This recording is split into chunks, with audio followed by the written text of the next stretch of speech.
Britain రాజకీయాల్లో పెను సంచలనం. ప్రధాని కీర్ స్టార్మర్ తన పదవికి రాజీనామా చేయడానికి రంగం సిద్ధమైంది. 2024 జూలైలో భారీ మెజారిటీతో అధికారంలోకి వచ్చిన లేబర్ పార్టీ కేవలం 2 ఏళ్లు తిరగకుండానే తీవ్ర అంతర్గత సంక్షోభంలో కూరుకుపోయింది.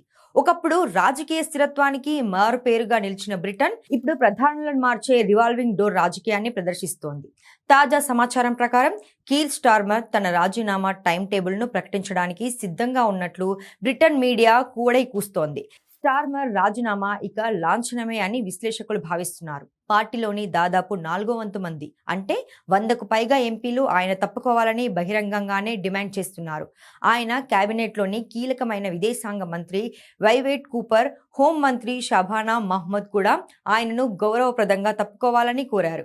అయితే ఇప్పటికీ ఆయన పదవిలో కొనసాగడానికి అవకాశాలు ఉన్నాయా అంటే స్టార్మర్ మొదట్లో నాయకత్వ సవాలును ఎదుర్కొంటానని భీష్మించినప్పటికీ ప్రస్తుత పరిస్థితుల్లో ఆయనకు సొంత పార్టీ మద్దతు పూర్తిగా సన్నగిల్లింది. సెప్టెంబర్లో జరిగే లేబర్ పార్టీ వార్షిక కాన్ఫరెన్స్ నాటికి కొత్త నేతకు బాధ్యతలు అప్పగించేలా ఒక గ్రేస్ఫుల్ ఎగ్జిట్ ప్లాన్ను ఆయన ప్రకటించవచ్చని తెలుస్తోంది.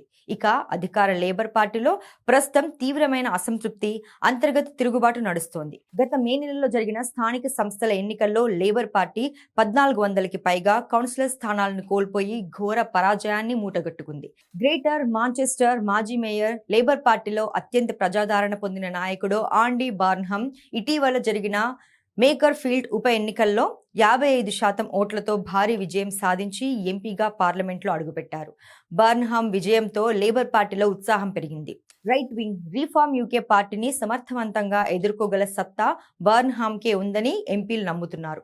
దాదాపు 200 మందికి పైగా ఎంపీలు ఆయనకు మద్దతు ఇస్తుండటంతో స్టార్మర్ తప్పుకుంటే బర్న్హామ్ తదుపరి ప్రధాని కావడం దాదాపు ఖాయంగా కనిపిస్తోంది. 2 ఏళ్ల క్రితం అద్భుతమైన ప్రజాదరణ కలిగి భారీ మెజారిటీతో గెలిచిన స్టార్మర్ ఎందుకు ఇంత త్వరగా ప్రజాదరణ కోల్పోయారనేది చాలా మందికి వస్తున్న అనుమానం.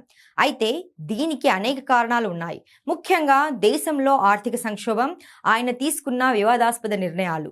అధికారంలోకి రాగానే వృద్ధులకు ఇచ్చే వింటర్ ఫ్యూయల్ అలవెన్స్ కట్ చేయడం తీవ్ర దుమారం రేపింది. వ్యాపారాలపై పన్నును పెంచడం, కాస్ట్ ఆఫ్ లివింగ్ సంక్షోభాన్ని అదుపు చేయలేకపోవడం ప్రజల్లో తీవ్ర ఆగ్రహాన్ని తెచ్చింది.